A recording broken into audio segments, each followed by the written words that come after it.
Diane, playing a podcast Black Lodge Trivia Night.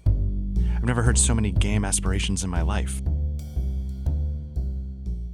Hello and welcome back to Black Lodge Trivia Night. You'll see we are down in Art, which I don't think Art has missed one yet. I think we've been the ones that have been letting everyone down and not missed one. But here we are. I'm here. Patrick's here. How you doing, Patrick? What's up, buddy? All good. Yeah, we're usually the two shitbirds who miss out. So we miss you, Art, but he's going to be editing this, I think. So I don't know who left us without adult supervision, but here we are. The millennials are in the driver's seat. Watch out. Oh, God. Here we go. So we're doing something a little new tonight. This was a wonderful idea of Art. So, of course, Patrick and I, with nothing else to do tonight, decided to steal that idea. Thank you, Art. Good stuff. We are doing Bookhouse Boys, which is a great concept. We have a shit ton of RPGs on our shelves, and Art said, well, what if we just pulled a book down one night? And we did that. And Patrick, you picked the book tonight.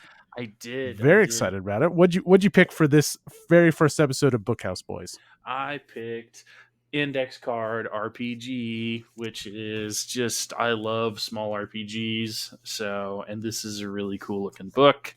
And yes. I really, spoiler alert, I really am looking forward to reading this. I want to play this. I bet you can guess which of the settings in this I want to play too, but we'll get to that. Before we talk about the settings, you can guess. Yeah, very excited. We'll talk about who makes it, where you can get it, all that stuff. And so how's it going to work is we're just going to talk rules. We're going to talk character creation and what we would want to do with the system, which with something like this, a little teaser, there's a million things you could do. It's to give you a taste, it's a little bit in the OSR kind of style, for sure. But before we get there, I thought we could have a little bit of fun. My juices have been flowing lately, and I've been re-listening to all the original episodes of Old Gods of Appalachia. Nice. Of course, the RPG just came out. Backers don't have their books, but whatever, that's a normal Kickstarter thing. I walked into my game store yesterday, and on the shelf was Old Gods of Appalachia. I'd be like, well, it'd be nice to have that, but I don't have mine yet. I'm not going to bitch about that. It's neither here nor there. You have a lot more willpower than I would have just picked it up. Well, what's two copies between old friends? That's right. That's right. Well, I have the PDFs and I am unfamiliar with the cipher system, which not what we're here to talk about tonight. But I've been really digging this idea of gearing up for some spooky season, and I thought maybe we could kick off before we dive into an RPG. Maybe just spend a little time talking about horror role-playing games. Obviously, you've been running Call of Cthulhu Modern, Scratch. I've done some Call of Cthulhu in my time, and I've done some other horror RPG stuff. And I think what I want to start with is, what is your favorite setting for a horror RPG? Ooh, I think it might just be recency bias, but I do love.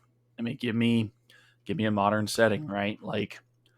Let's just play. I find them best in short spurts. You're not gonna play a full campaign, for years and years of, let's play. You're not gonna play Scream for 3 years of a campaign, right? It's gonna last probably 3 sessions, 4 sessions. You could. I'm not gonna shit where somebody else is eating, but if that's what you want to do, then by all means. But personally, that's not something that screams to me. But so modern, that screams to you.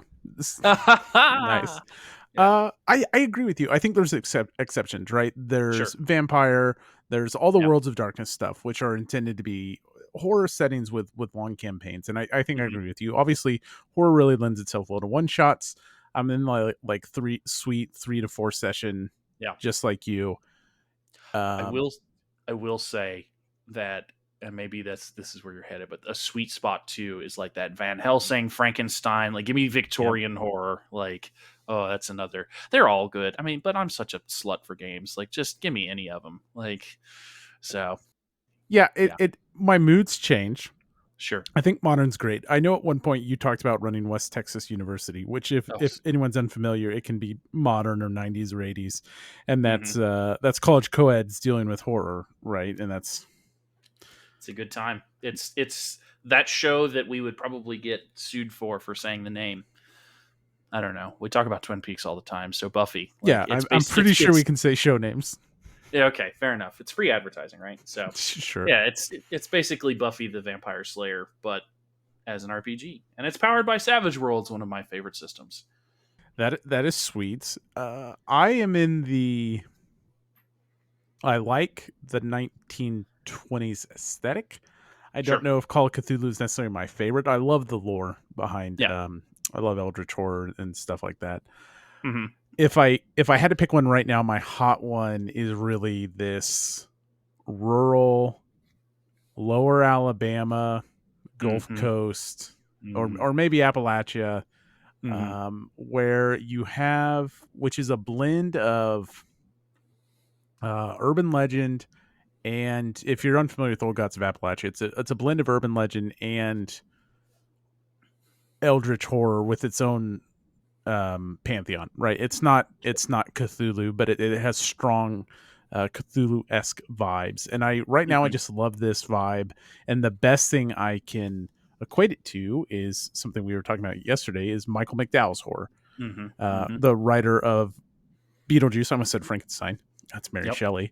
Beetlejuice, not what I'm leaning towards, but Southern Gothic horror. And I Yep. think the reason why I like that so much is this extremely strong sense of setting, Yeah. and place and those things. And that's what I'm all horned up for right now in horror, but also like I love a good haunted house. The very first Sure. game I ran was using Chaosium's, oh, what's that? The other Cthulhu game, not Chaosium, Pelgrani Press. Not Call of Cthulhu.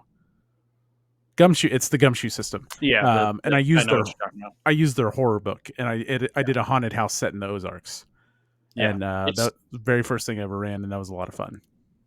It's hard not to really just especially as you said, spooky season coming up. Like it's hard not to just throw down a haunted house or a creepy cornfield or whatever and be Yep. like, okay, guys, have fun. But I get what you're saying with the Southern Gothic though. Have you recommended to me Those Across the River? Is that the right name Yes. Yep. for it? That's a great Yes. one. Oh, that was one of my favorite books I've read this year. So Really. great recommendation first of all. And yes, And blazingly fast read, like super quick yes, read. yes. And now grain of salt when I say read, I do Audible. So Sure. I think I read that one in particular, but that neither yeah, here nor there. yeah. Yeah, and if anyone's, I highly recommend things like the complete Blackwater saga. That's 30 Mm-hmm. hours of Southern Gothic masterpiece.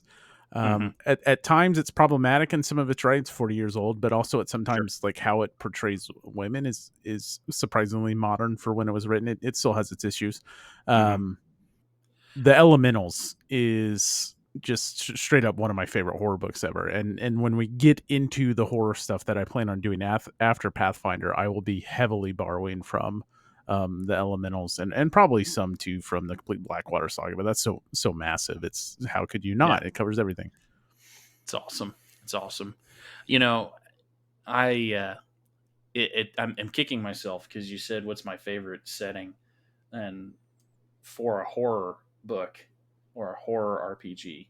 And I stared at it before when we were talking about it before, but the Alien RPG also just top tier horror stuff right there. If you play it that way, I mean, you can go all Colonial Marine, let's kick some ass, which is also fun. But that is another one of the great horror ones.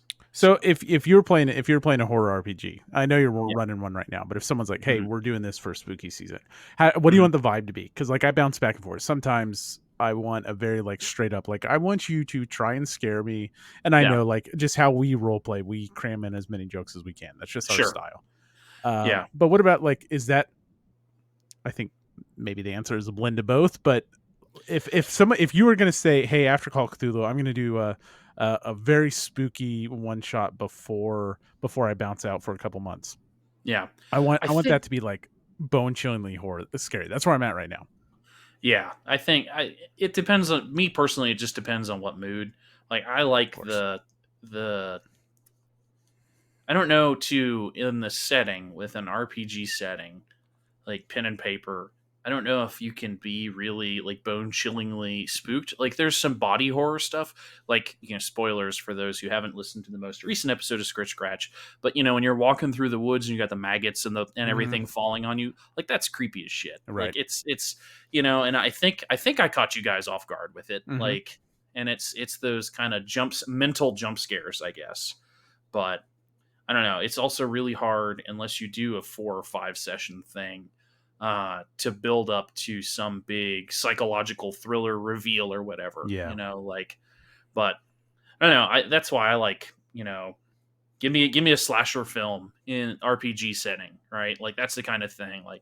Like in not quite, but RPG adjacent, but like Final Girl, which is out right now. Nice. It's so great. Like it's just a cool vibe, and great game too, by the way. But I don't know. That's the kind of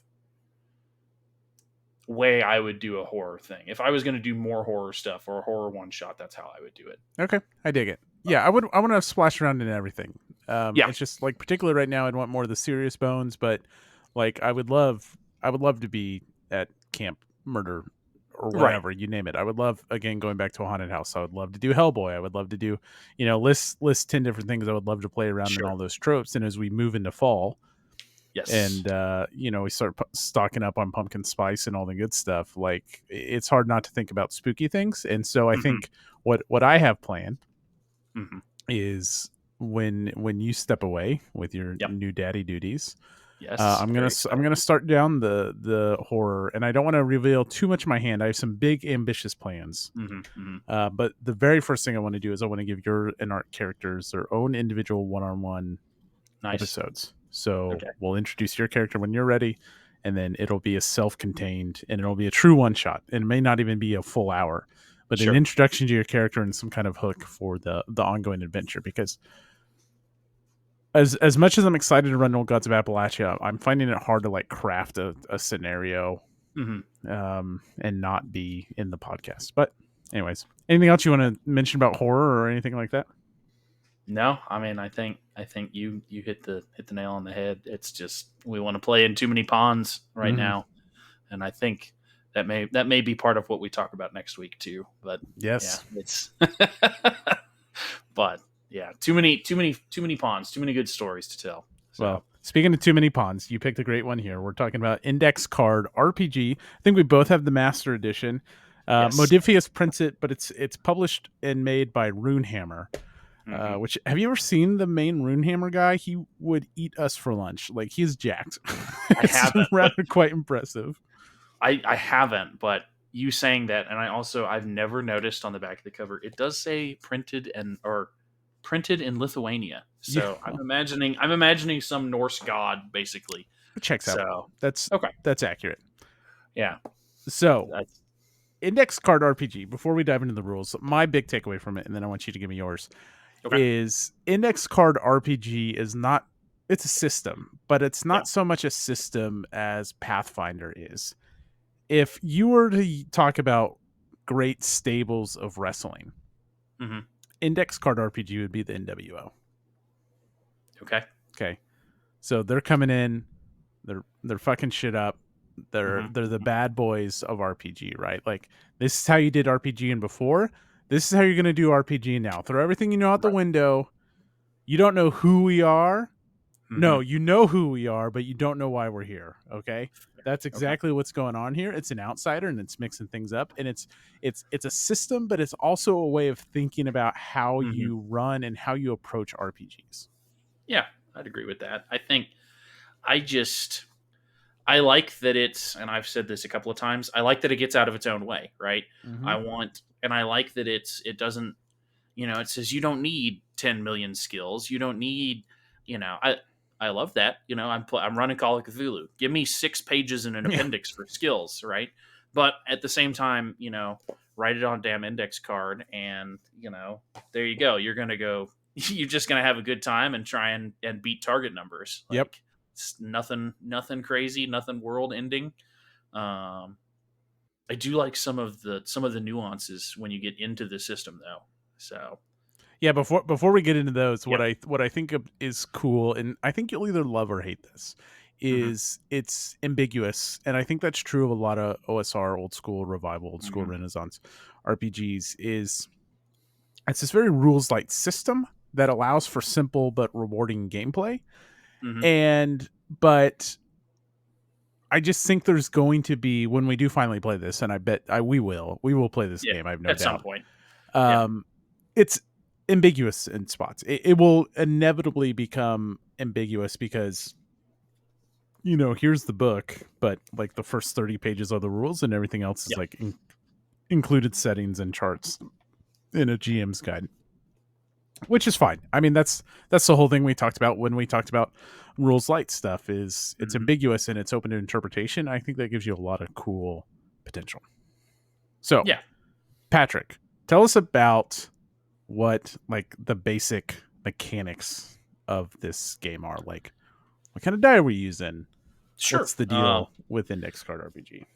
So one of the things that they say right off the bat, one of their favorite things when they play an RPG is rolling a d20. So the basic nuts and bolts of the system is you're rolling a d20, you're adding your stat, you're trying to get better than a target number, right? So there's ways that they modify that, and that's just to see that is just an attempt. And I have notes written down here, so you can see me going down here. So that is how you attempt to do things. That's just an instantaneous roll a d20, check your stat. Did you beat the target number? Great. What I like about it is the next step, where in something like D&D or Pathfinder, you would say, oh, okay, you got a 20 or a modified 20 on a charisma check. Okay, cool. What does that look like? With this, you have to it's kind of like an old school RPG, right? You're trying to beat an effort meter, basically. And the effort, say the bad guy, say your monster has 10 hit points. Well, as you roll, you're punching it with your fists, and I'm getting lost in the weeds here. But every time you do something, that effort die for that, say, is a D6, right? And you're chipping away at it with that D6. And you might be able to say this a little bit better than I'm butchering it here. But it's incremental, how you say? You progress. Like, you make progress against whatever you're trying to accomplish. And that comes in a variety of things. That can be the monster's hit points.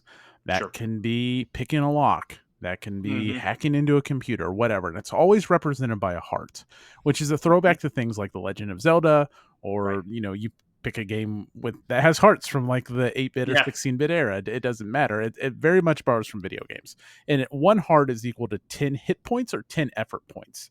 And when you're rolling a challenge, you're rolling your d20 plus the relevant modifier. So strength, or there's only 6 stats: strength, dexterity, constitution, intellect, wisdom, and charisma. That's it. No other underlying stats or anything. You roll the d20, and then based off what you're using to accomplish that, when Patrick talks about the effort dice, let's say you're using a weapon. You have your sword.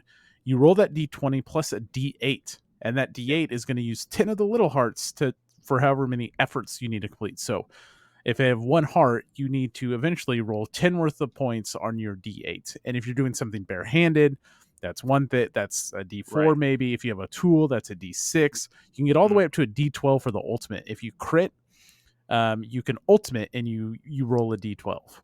Yes. Yeah. That was what I was trying to spit out, but got lost in the word soup there. So, no, that's all right. And what's cool about the target number, you mentioned that, but I don't want to get lost on it. When you go into a room and you set a scene, and what's cool is like the GMs are really encouraged to use index cards. It's not just called index card RPG for whatever. You set a target number on that index card for the entire room. So whatever that encounter is going to be, if you're in there for the day, every encounter in there is going to be, let's see, pick a 12. Whether you're fighting a dragon or you're carrying a pot of hot soup, 12. That's what you have to beat. Now, you can modify it. 12 is the base. If something is hard, you give it +3. You need to beat a 15. If something's easy, you subtract 3. You need to beat a 9. And that's cool. That's everything you're doing in the room. No matter what you're doing, it's somehow based off that target number that the GM has set. Yeah, and that's I I like that. Like it's an interesting way to go about that without getting lost in the, oh, here's a stat block for this monster. Yep. And of course there are stat blocks for the monsters, but you get what I'm saying. Like it's player and action focused instead of, having your face buried in 6 rule books, right? So I picture this this is a late night convention game. Yep. This is oh shit, Bill didn't show up today. What are we gonna do? Oh, well, let's play a session of this, and it's a dash of something different instead of the main course, right? Yes. At least in my head. And speaking of different, I want to talk about one of the most important things, which is the turn structure. Because, like you said, this game gets out of its own way. You don't have to worry about armor class. You're right. They have stat blocks. You don't have to worry about armor class. You also don't have to worry about, I guess you roll initiative occasionally to see who starts the turn. But you go around the table just like a board game. Yep. And whether you're in combat or you're in a bar trying to rent a room, Patrick, it's your turn. Yep. What's your character doing? Now, you can pull that back if you're in like a heavy RPG, like role-playing session or whatever. You can drop the turn structure.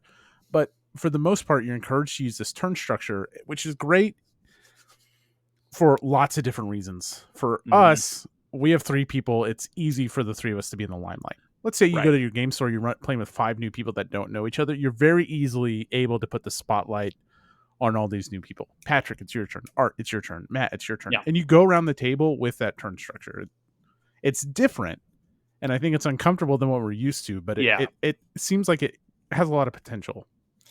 It's one of those, and full disclosure for everybody, I have not played this yet. Neither have I, right. Okay. But I would, reading through it again, I'd read it the first time, and we'd all talked about it before and said, oh, we want to run something, and then reading through it again and prep for this, I'm like, oh man, like I just want to sit down and play this, like just to get feel the different things. Like it's doing a bunch of interesting things.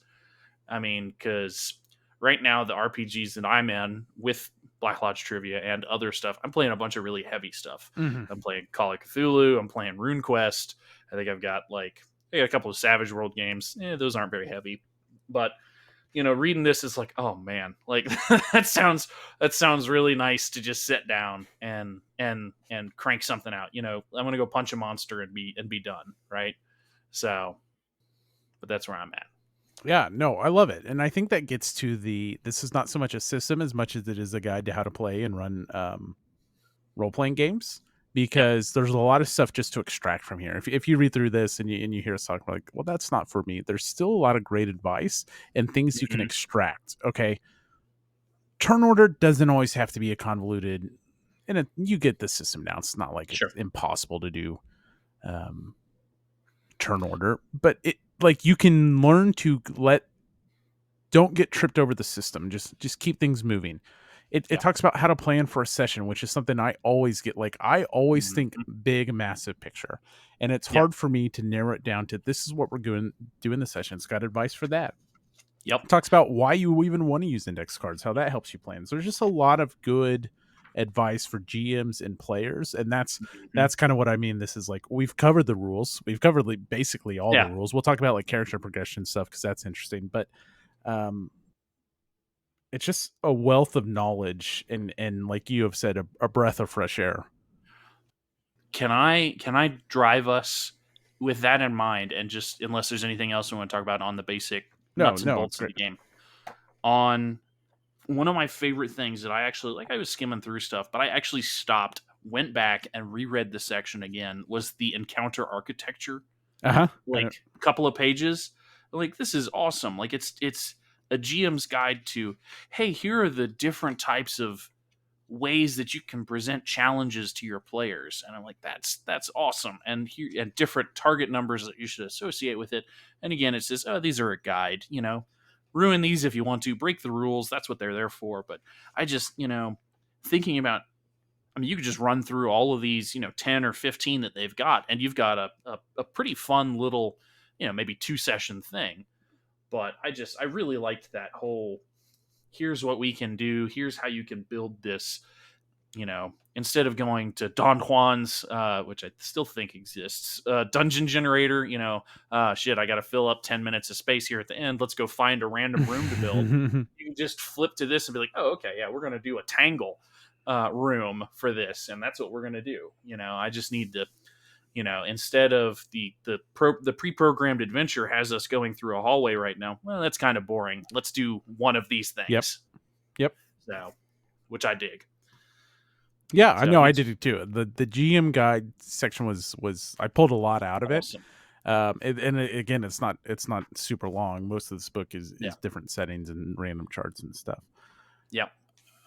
I don't think we've forgotten anything from the core rules. You roll a d20 and either it's an instant check, like Patrick said, or it's this kind of progressive tracking your progress. And you have target numbers and the turn order, and that's kind of it. So let's talk character creation, which it's not going to take long either. Surprise, surprise. I said you have 6 stats. We went over those. The stats are and what they are in any game. They're not mixing that up. You have 6 points to start the game, and you allocate those 6 points across your 6 stats. So you can go 6 strength if you want. You can go 6 constitution, whatever. You can divide them all up. Those are your modifiers for that stat. Mm-hmm. Go ahead. I do like, they talk at the very beginning too. They're like, okay, you want to make a character. Here's what you do. Like you said with the stats, and then it comes in with, write a one-line story. I like that. Just come up with, instead of, I'll pick on D&D for a second where it's, I was an alkalite. And then, my mother spat in my milk when I was 10. And then throw all that in the garbage. Just write one line, be done with it.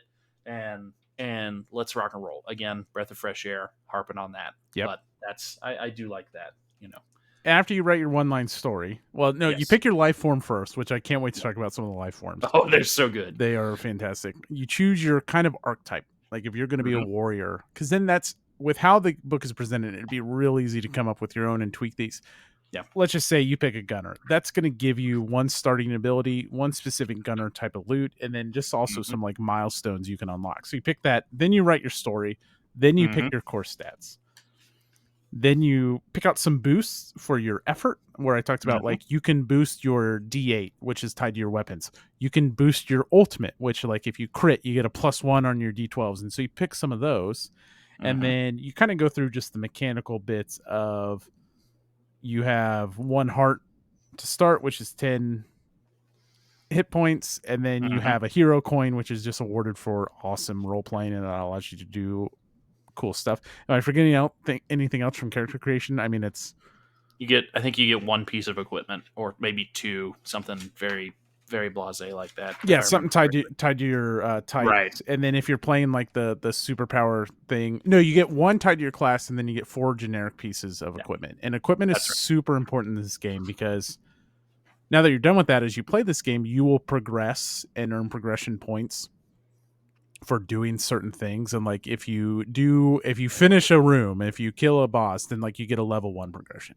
If you finish like a big bad boss, then you get a level 2 progression. And the progressions are presented as like paths, and the way you progress and get better is you earn loot, and that loot can be tied to your path, it can be tied to your character type, and they provide a whole bunch of different like ways and cool things specific to like gunner or whatever type you picked. What's interesting is you can lose that loot. Yep. Which I think you just have to be cool with that and know that like you can lose your character progression, because if you lost your lucky charm that gives you +3 to your multi-shot arrow or whatever, you just lost your only character progression. Yep. Yeah. And it's kind of cool though, because it is a give and take, right? Like it's meant to be fast and furious, and character's dead, or I'm down a level, time to pick something else. Maybe I'm going to take it a different way, right? So, yep. So we talked about these different settings. There's 5 or 6. Look, did you happen to write them down? I think there were 5. Yeah, I didn't write the names of them down specifically, but you've got Alfheim, which is the one that I just have to pull up, which is their generic, which is not generic at all, fantasy setting. Like it's a great fantasy setting. You have your warp shell, which is That's a pretty cool one. It's their sci-fi setting, which is just bizarre. And I bet the Ghost Ranger or the Ghost Armor is probably one of your favorite characters in that, isn't it? Oh no, it's the little otter creatures. I love Okay, the little otter creatures are great. So real quick before we blast the other one, because Sure. I think we're about to hit your favorite, if I had to guess, which is the Western one. But before we get there, you have from the life forms just in the warp shell, the sci-fi setting. You have your humans, that's boring. You have your Zill, which are these badass looking aliens, and the whole art style of this book is just like this black and white art, and it's good. It is. You have reptoids, you have mechas, which you can just play a robot that's a mecha. The Ghost Armor, which is amazing because it's like it's a flaming skull inside a spacesuit. What's the guy's name from the second Hellboy movie? The German doctor armor dude, not the assassin guy from the first Hellboy movie. I don't remember. You know who I'm talking about, though. You picture him, right? Yes. I can't remember. Yeah, it's that though. Bonus points in the comments if you guys can name that guy. But the best part is they have kits, which are these little otter things, and then like the GM can let you really play a kit. Like, all right, you have half health of everyone else, but I'm gonna give you a freaking jetpack because you're a little otter and you need the mobility and stuff. I loved it. Can you? I'm gonna hold up to camera.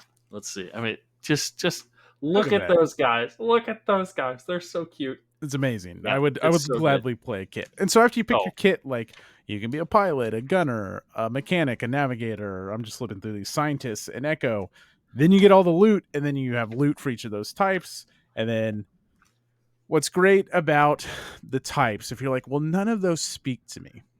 The rules are so light that you could kind of like mix and match and be like, okay, this is how the pilot skills work. Well, why don't I just hack it so I can play the I don't know, the tradesman, right? Like, pod racer. Yeah, exactly. Your pod racer. Like you can just tweak those things, and because ultimately what I want to do with Index Card RPG, I kind of want to play around in these settings, but also like there's my own settings I want to play with, and I would just like have to hack a bunch of the stuff that's already provided. Mm-hmm. All right, tell us about the next setting because it's pretty sweet too. The next one is, you called it. It is my favorite setting. It is. I'm flipping furiously to the actual name of it. It's around 230. It's around 230. 224. 224. 224. My man. So 224 is. Sorry, 1 second. Ghost Mountain, and it's purgatory. It's cowboy purgatory. Like you're playing as skeleton cowboys in a perpetual battle between cowboy heaven and cowboy hell, and if the sun ever sets, it sets forever. It means the bad guys won. Yes. And Ghost Mountain looks sweet. It just looks, the fact, again, they love their otters. I'm gonna show the art again, so I'm probably gonna get a cease and desist, but that's so good. Like, give me skeletons and sombreros with Gatling guns, like, and little otters, of course. Oh, it's so good. And it's got rules for guns. It's got the stats for guns. Ghost Mountain looks like, at first you're like, oh, Western setting. Then you start to read about it, and like, there's giant archdemons running around and shit like that. It is very cool. Yeah, it is definitely one, and it's, again, they split them up like this. You can tell that the two that they had the most fun, or the most developed, are the sci-fi one with the kits, the Ghost Shell, and the and Alfheim, they're the fantasy one, which also looks really cool. But then you've got Ghost Mountain, and then you've got Vigilante City, which is their superhero one, and Well, here's the deal. Here's the reason why I like Vigilante City as much as I do. It gives me the backbone. Have you ever read Astro City by Kurt Busiek? I have not. Okay, it's the best comic no one ever talks about. It is, Kurt Busiek has done some amazing comic work, and Astro City has ran for the last 20 years, whatever, and there's only, I don't know, I don't remember how many issues there are anymore, but there's probably like 50 trade paperbacks, but it comes out very slowly is what I'm trying to say. And it's had some amazing artists on it, but what's amazing about Astro City is obviously it has its Superman, it has its Batman, but it has this idea of This neighborhood works like Gotham. Right. This neighborhood over here has superpowers that all deal with the undead. This neighborhood over here works differently, and this neighborhood over here works a little bit differently than that. And like how those intersect, I cannot recommend Astro City enough. Like, you need to go check that shit out on Hoopla or whatever your library digital comic thing is. It is good ass shit. Kurt Busiek's Astro City, read that shit. Okay. That being said, this has that kind of neighborhood by neighborhood feel. Like there's a Gothic quarter, and like it allows you to. I think it would allow me, if I was going to play Astro City, I'd be very tempted to run it in Index Card RPG. One, because a lot of superhero systems are overly complex. Yes. I mean, like, I know there's more modern ones out there, and I have the Powered by the Apocalypse one. Like, I have all the books and cards for it. Yeah. Anyways, this is just way lighter, and it gives me a little bit of the... I could take its neighborhoods and do the Astro City thing, I feel like. But you're right. It is just... It's the superhero setting, which is cool. That's probably just a me thing. Again, it's the year 2023. We've been watching superhero movies for how long? So that might just be me, but I mean, it looks cool. Like, I'll be honest, I did kind of skip through this one. Like, I read through it and was like, that's kind of cool, but superheroes, man. So, but it does look cool. This would be one that I'd play in. I wouldn't run this myself. Fair enough. So if you're sick of superhero, if you're sick of Marvel's cinematic universe, then like, this was more of a recommendation when I was heavy into comics. It's like, if you're sick of the big two, read Astro City. Okay. Because it doesn't do all the screw ups, and it doesn't have 80 years of baggage and fanboys and everything. And it's like superhero comics distilled down into their best form. There's one more setting, and this is not an Astro City podcast. This is a Twin Peaks podcast that occasionally talks about RPGs at best. Blood and Snow, which is like a pretty cool generic prehistoric deal. The thing I like best about this is like the megafauna creatures. Like there's some badass dinosaurs and stuff that they come up with that I love. Absolutely. And it's cool. I've always had in the back of my mind, I have, as weird as it is, I have wanted to run a prehistoric RPG. Oh, here you go. Yeah, and that's why I'm like, this would be perfect to do a 1 or a 2 shot in and just play it and be done, right? Scratch that itch and be done with it. Sure. Because like I'm a big, like I've got a couple of the Conan and Conan adjacent things. I'm like, oh, that's cool, but I bring it back even farther. That's why we're playing RuneQuest. We're playing RuneQuest right now. We keep taking that clock back. So yeah, I'm all about this one. It looks interesting, and the survival stuff is cool. So, but yeah, again, they don't spend a ton of time on. I guess they do. They spend about as much time as everything else. But, yeah, and they have maps you can buy of all of these settings that look really cool. I have played around with the Foundry module. It's very nice. I really like it. That you can buy like a deluxe Foundry module off their website for like $20 or something like that. Oh, it's not bad. It comes with all those settings and all the little art bits and stuff for them, so that's really nice. But before we get too far done with it, I'm going to give an example of just like the progression paths, and you can float down different paths. It's just like, before you go into tier 2 on one path, you need I can tell you, it's to access a tier, earn at least 2 rewards from the previous tier. So before you get to tier 2, you have to unlock 2 tier 1 awards. And so this is your progression. If you picked 2 tier 1 rewards from Path of Oak, one, for example, you get green bark, and that gives you +3 armor. And then maybe you pick you can pick up a wisdom spell or a bow or a totem that lets you take the shape of a bird for 1d4 rounds.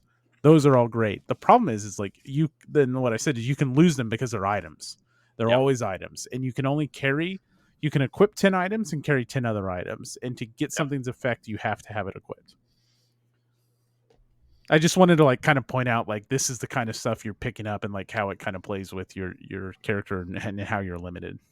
Yeah. And it's cool. I think because the way that you get those milestones, if I remember correctly, and I wrote it down somewhere, but I'm not seeing it, you have to roll, unless I'm crossing the streams again, you have to roll a natural 20 like 10 times or 20 times, right? That's how you get your No, that's milestone. the mastery at the bottom of the character That's sheet, which allows you to like pick is. up points and stuff. Right. Okay. Like mastery points. To get the rewards, I'll flip here just for example.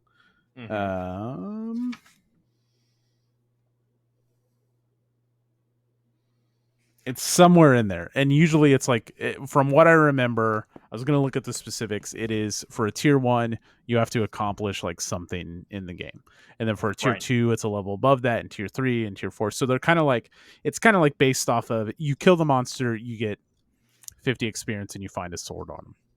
Right. Okay? So your tier 1 stuff is going to be like, oh, you got a better piece of armor. When you do something really heroic is when you're going to get the other, your bigger. Yeah.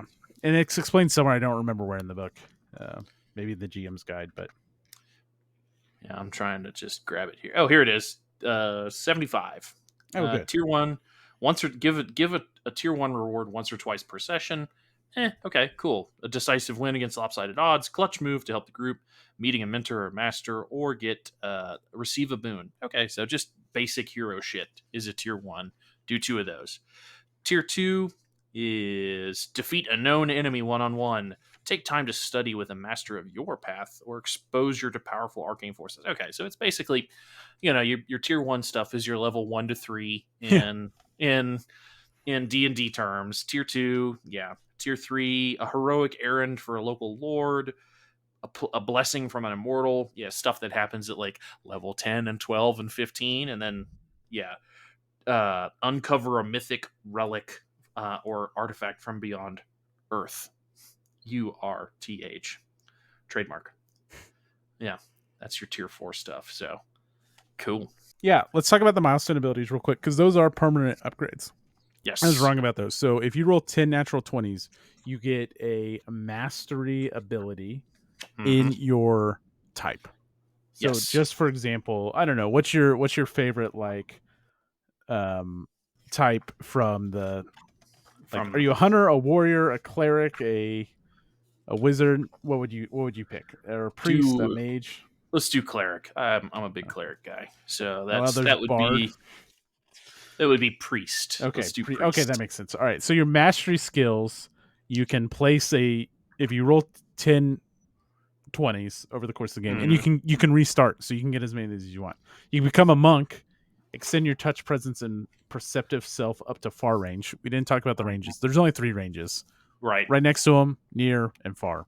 If you're near, you can move to them and do an action. If you're right next to them, you can do an action. If you're far, you can just move. You can't do the action next to them. So your touch, presence, and perceptive self, you can extend up to far, interacting with people and things as if you were far away from them. That's kind of cool.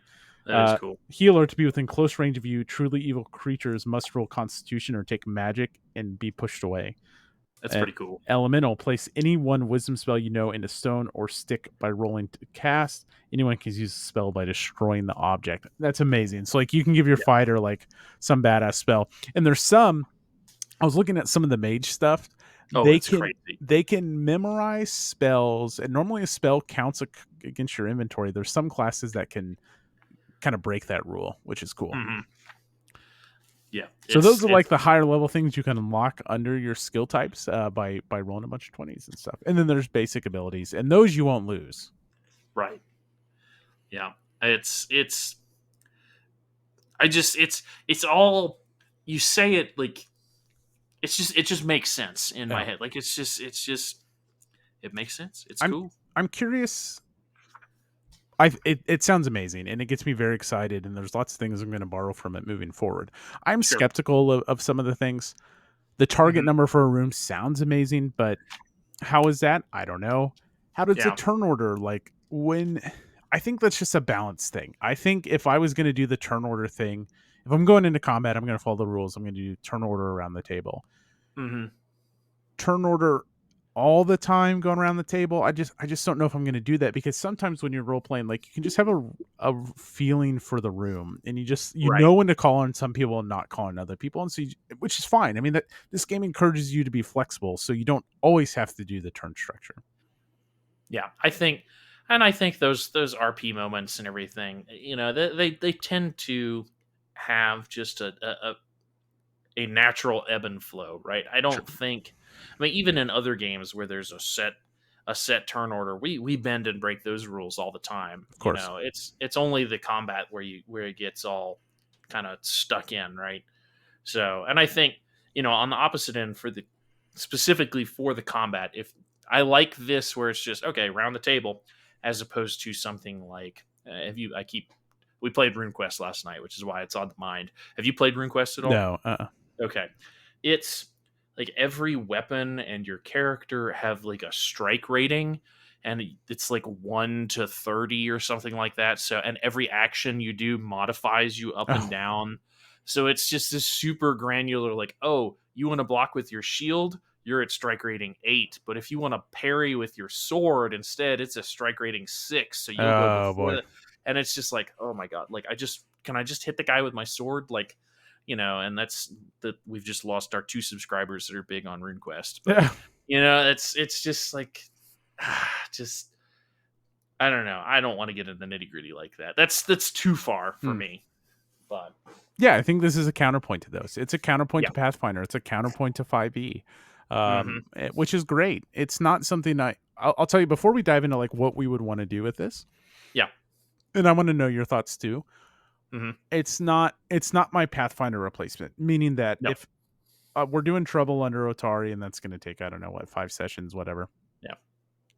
If we were doing a big Pathfinder campaign, I wouldn't swap it out for this. Like a big epic multi 2-year campaign, which we say we're never going to do, but come on, Kingmaker is too sweet. Kingmaker's, it's right there. It's dangling in front of us. It is. We're totally going to do Kingmaker. But for what we're doing, 4 or 5 sessions, pop on to the next thing. This is kind of perfect for that. It is. Yeah, I think I could. Or seems perfect. I don't know. We haven't played it. It does, and it replaces. The other day we were talking about, what sci-fi RPGs do we want to play on the rotation, and it's like, we could learn to play Traveler, or we could learn to play, insert whatever, just offhand. We could play Alien again, or whatever, or we could just play 5 sessions of this, have our fun, get our sci-fi fix, and be done with it. You know, we could play Deadlands. I could teach everybody to play Deadlands. We're going to play Deadlands. Don't worry, folks. That's coming. That's soon. Trademark. Or we could play Ghost Mountain. Ghost Mountain looks freaking sweet. It does. We may end up playing Deadlands, but in Ghost Mountain. I don't know. I'd be fine with that too. Yeah, it's is it going to replace? Is it going to replace Pathfinder as our go-to? Like, let's play a fantasy game. I don't know. Maybe if it's a drinky night, sure. Why don't let's play let's go through a dungeon in Index Cards Elfheim. Like, sure, why not? But I don't see this, and I'm sure people have done it. I don't see this as something that's got long legs to make it last. I'm gonna play the Vigilante City game for 3 years. I don't think so either. And maybe I'm wrong, but I just don't see it from what I've read. I don't think there's enough progression. Yeah. And enough meat. Yeah. And that's fine. This fits very nicely on my shelf next to, Morkborg, which I'm not going to play 3 years of Morkborg. Yeah. I'm not going to play 3 years of, I don't know, Into the Odd, but it's not that we play 3 years of anything, but right. Well, it's funny. Into the Odd is a great comparison, I think. Yeah. You're very rules light, and then you have 90% of the book being, and I'm thinking of what's the big Into the Odd book I own? No. Isn't Into the Odd Powered by the Apocalypse? No, but there's the one Into the Odd book I have is like 20 pages of rules and then 100 pages of character classes. Yes. And I wish I knew the name of the book. Electric Bastion Land. It's based off Into the Odd. That's right. Yeah. And so it's like 20 pages of background and rules, and here's a full-blown page for your very simple character classes. And that's kind of similar here. I agree 100%. what I'm curious is, where do you see? So I think the settings are awesome. I don't think I'd ever do the prehistoric one unless we could like get a wild hair up our ass to like, let's do prehistoric. Sure. The other four, absolutely. I want to do Stone Mountain. I want to do the sci-fi one. If you were going to do your own thing with this, what would you do? I mean, honestly, of course, the Ghost Mountain, the Cowboys, like it's just a really unique setting. Like the whole heaven and hell, and you're in cowboy purgatory. That's just kind of cool. Like, yeah. But if that's off the table, because I've been beating that one to death all night, I'd probably do the sci-fi one. Okay. Just because it would be between the sci-fi or Elfheim, the fantasy one. So you would stick to what's in the book. Yeah, I don't know if I would do anything. I mean, I would take these settings. I would do it the opposite. I would take these settings and play them in other games. I don't know if I would bring other settings or other worlds into this and play it. You know, I could. I don't know. What about you? Well, so my thought originally was we've done a little bit of home or world building for our kind of cloud cities, floating islands connected by old decayed bridges, and you have line runners that basically use the claws from like Sekiro BioShock. or BioShock 4 or 3 or whatever. I love that idea, and I think you could do that here because that's not in this book, but everything is so modified. I can go find a gun that I like, and I can kind of like make that the BioShock claw thing, because the damage that claw does is a D8 in your effort. It's a weapon is always a D8, and a tool is a D6, and your bare hands is a D4. So, and magic is D10. I don't care if you're using a bazooka. Maybe that bazooka is going to give you more stats to modify that, but it's always a base D8. Yeah. And so what that means to me is that the system is modifiable. The one thing I would do is I would love to do the Sky City thing with this. I've always imagined that game as like, we're going to do a flash over here. Yeah. And then we're going to do a flash over here. And there's going to be this like main storyline running throughout. Like, you have your main characters. They come from this little island that's been abstracted from everything else that's going in this massive world. But then you dabble over here and you hit like the main vampire city or something like that. And then you go back to vampires. Yeah, exactly. And then you go back to them. I imagine this being that, but my concern is if that's your main story point, I need to play this before I like commit like this is our system. Now, that being said, you could always do that. All right, here's your intro thing. Great, we like that. Or we're going to mix up the system for that. I know that'll rub some players the wrong way, but like we're all system, like we have so many systems and are interested in so many systems. I don't think the three of us would have an issue of like, all right, we did that for the first 6 story sessions. We're going to take a break. When we come back to it, we're going to run it in M space. I don't know. You know, when we always talked about the cloud game, I had always thought that the different time periods, because we'd always talked about making it like, oh, here's the before the event or whatever it was. Before event, I've got some ideas. Yeah, like it's just I always pictured each of those separate times as a separate RPG system. Yep. But just playing in the same sandbox of, oh, here's what happened in this world, but we're going to use this RPG to represent this time period. Like, yeah. I'm really high on that idea. And that's what I'm imagining with my Old Gods game is 1920s, 1930s uses Old Gods. And then you fast forward to 1990 something and do Delta Green and do a little Twin Peaks vibe. Yes. So good. Yeah.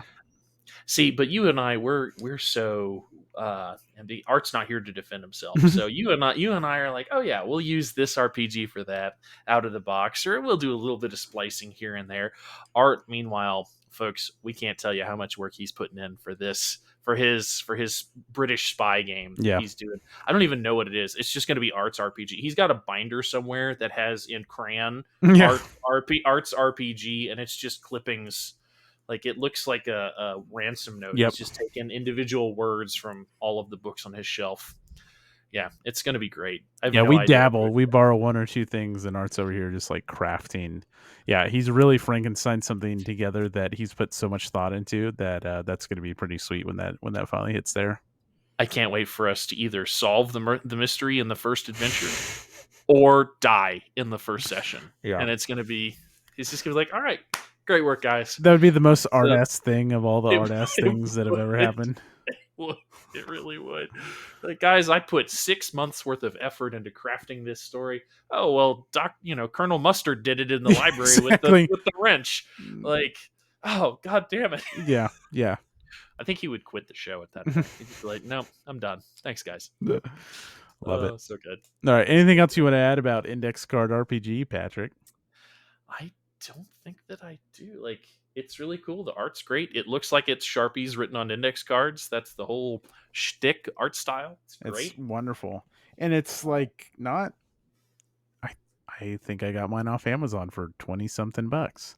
Yeah. And it's a beautiful hardcover. And like I said, the Foundry module is fantastic, and I thought it's well worth the money. I haven't even played in it yet, but it's like this gives me it's not like the Pathfinder quality, but this is a different game. You don't need everything that Pathfinder has. You just need the awesome Sharpie art and the ability to kind of replicate that and just have a character sheet and stuff. So it's really cool. I think if you're looking for, we did this thing when we finished Cyberpunk. Yeah. We haven't played this. Remember that caveat. Like, what is this? Is this a fish in the percolator, or is this a slice of cherry pie from the Double R Diner? Based off what we've read. Oh, for the price of admission and everything, I'm giving it a slice of cherry pie at the diner. Yeah, I agree. Again, haven't played it, but there's already enough to be gained just with ideas here that I recommend it, especially like Patrick said, the price of admission. Yeah. If you're looking for a lot of rigidness, that word, rigidity, that's a thing, then this maybe isn't it. And if you're like completely new, it kind of says it is for beginner RPGs, but I don't know. I don't know. You know, I haven't been doing this forever, but I think as much as I like the rules light stuff, unless you're a really outside the box thinker, I think some of that is a little harder to do. Yeah. Without the experience, because you don't know where and how to necessarily fill in the gaps.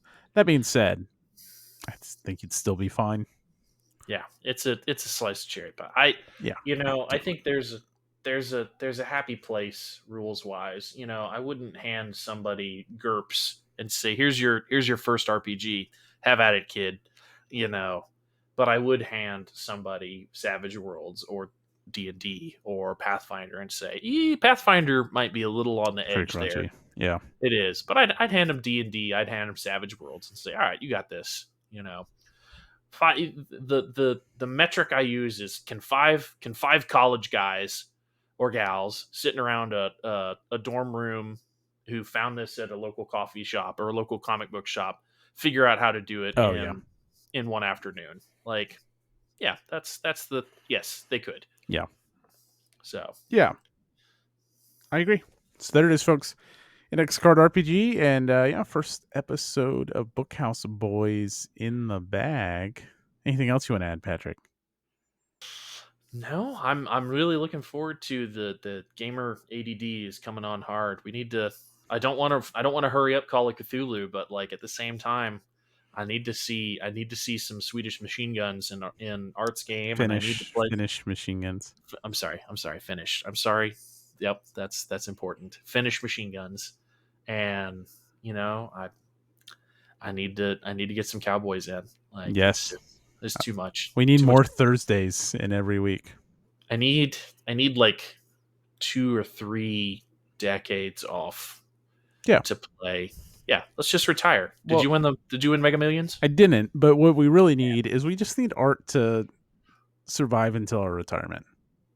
Yeah. I mean, given the fact that he's, basically the senior citizen of the group, it's important.